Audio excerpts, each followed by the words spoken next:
Bonjour à toutes et à tous. Bonjour chers membres du jury. Si je me trouve devant vous tous, c'est afin de défendre aujourd'hui qu'il en faut peu pour être heureux.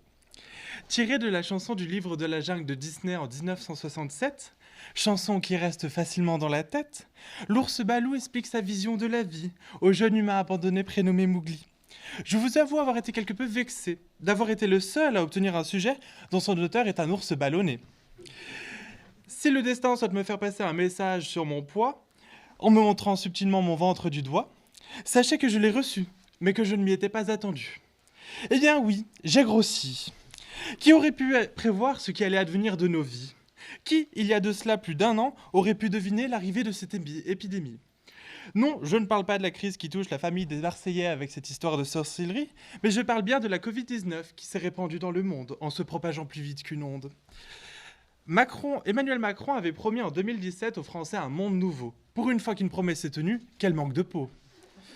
Nous avons pu découvrir les joies du confinement et ses conséquences. Alors je ne sais pas vous, mais personnellement, je m'en suis rempli la panse. C'est peut-être ce qui m'a fait défaut et qui fait que je sois dorénavant un peu gros. Mais j'ai découvert d'autres choses. Outre la délicieuse saveur vanille de la glace de la marque Agendas, j'ai pu découvrir que sortir 1 heure par jour était un plaisir. Et que comme par hasard, beaucoup de personnes s'étaient également mises à courir. Je n'ai jamais vu autant de personnes pratiquer ce sport auparavant parmi la population des Bressans. Quelque chose à l'origine si anodine, qui pouvait être accessible de tous, est devenu l'une des sources de bonheur pendant cette période de malheur. Ce petit moment agissait telle une pousse d'arbre naissant dans une forêt où plus aucun être n'était présent, comme nos rues durant ce confinement. Certains ont trouvé leur bonheur grâce à la nourriture, quand pour d'autres il s'agissait de partir courir dans la nature.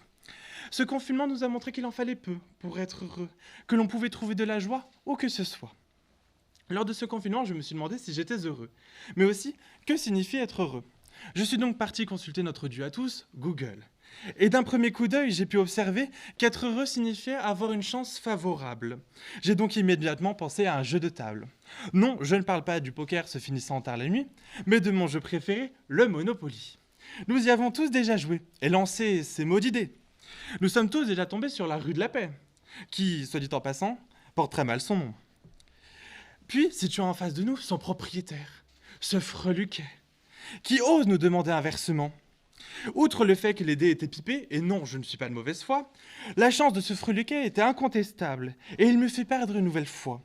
Bien évidemment, il était plus heureux que le diable, en voyant qu'il m'avait à nouveau vaincu. Nonobstant, je demeurais heureux d'avoir joué, mais triste d'avoir perdu. Cette définition ne m'a pas suffi, et non pas à cause de souvenirs traumatisants du Monopoly. J'ai donc contacté Rick de Retour vers le futur, pour cette fois aller dans le passé. Nous sommes donc partis à la rencontre d'Épicure, au 4e-3e siècle avant Jésus-Christ, donc bien avant que je sois né. Pratiquant le grec couramment, j'ai pu alors le comprendre aisément. Épicure me donna donc sa définition, et avec passion. Selon lui, être heureux ne réside pas dans le confort matériel. Ni de la simple satisfaction de plaisir, ce qui est immatériel. Il est atteint, lorsque l'homme atteint la tranquillité de l'âme, donc l'ataraxie. C'est-à-dire lorsque le corps ne subit ni trouble ni douleur, ce qui est l'aponie. Une fois la définition d'Épicure finie, je le remercie, et nous sommes donc repartis, direction la Laponie. En arrivant, je ne me sentis pas plus heureux. J'ai dès lors compris que je n'avais rien compris. Heureusement, nous fûmes accueillis par des habitants très chaleureux, autour d'un bon pot-au-feu. Plus tard dans la soirée, nos hôtes bien intentionnés, alors que nous pensions juste voir les étoiles, nous ont amenés devant une aurore boréale. J'ai compris ce qu'était... Face à cette beauté infinie, j'ai donc compris ce qu'était l'aponie et l'ataraxie. Plus rien ne me préoccupait, j'étais comme captivé. Mon âme qui se posait tant de questions n'était plus troublée.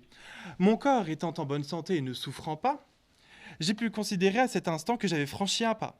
Tout comme je l'avais franchi lorsque j'allais courir pendant le confinement ou en jouant au Monopoly. Mon âme n'était plus troublée par tant de questionnements. J'étais heureux et en bonne santé. Et pour ça, je suis comblé. Pour répondre à Balou, il nous faut également déterminer ce qu'il entend par peu. Faut-il, pour être heureux, posséder un bien coûteux, tel que le dernier iPhone, qui remplit les mêmes fonctions que n'importe quel téléphone? Ou bien suffit-il d'appeler un proche, qui lui ne peut se contenir dans une poche? Qui du proche ou de l'iPhone va remplir votre cœur quand vous aurez peur? Le proche est sans valeur, mais vaut tout l'or du monde, alors que l'iPhone a de la valeur, mais n'est pas unique en ce monde. C'est avec un proche que vous allez rigoler, jouer, vous amuser. En bref, chanter et discuter. Ce n'est pas la valeur du bien qui déterminera votre bonheur. Ce qui vous rendra heureux sera parfois une relation amicale pourtant sans valeur. Dans notre société actuelle, nous possédons tous plus que peu. Aucun de nous n'a besoin de soulever un rocher comme Balou pour manger des fourmis. Nous dormons presque tous les soirs dans notre confortable lit. Que se passe-t-il alors quand nous possédons moins que peu? Ne pouvons-nous pas être heureux? Partons avec Rick aux États-Unis, au cours du XVIIIe-XIXe siècle, à l'époque des esclaves, qui étant forcés de cueillir des betteraves, ont vu une lueur dans leur vie qui n'était que terreur. Cependant, une volonté est née, celle de ne pas laisser leur maître gagner. Vous vous demandez de quelle façon? Eh bien, par le biais d'une chanson. C'est au milieu de la culture des chants qu'est né leur chant.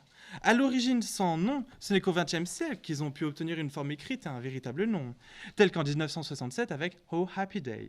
Outre mon terrible accent anglais, cette chanson n'a quant à elle rien de terrible, mais permettait de rendre possible à de pauvres malheureux d'être au cours de quelques minutes un tant soit peu heureux.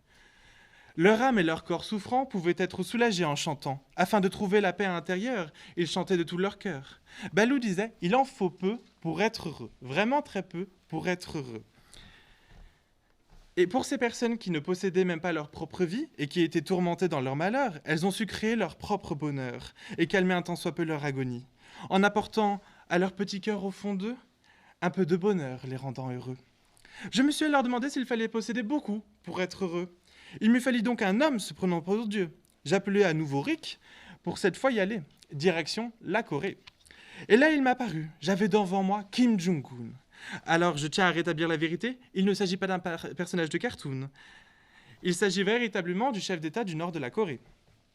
Nous parlons tout de même de quelqu'un qui, pour prendre la succession de sa dynastie, a notamment éliminé une partie de sa famille. Difficile de penser que l'on puisse après avoir la conscience tranquille. La prochaine fois, je vous le dis, laissez-le gagner au Monopoly.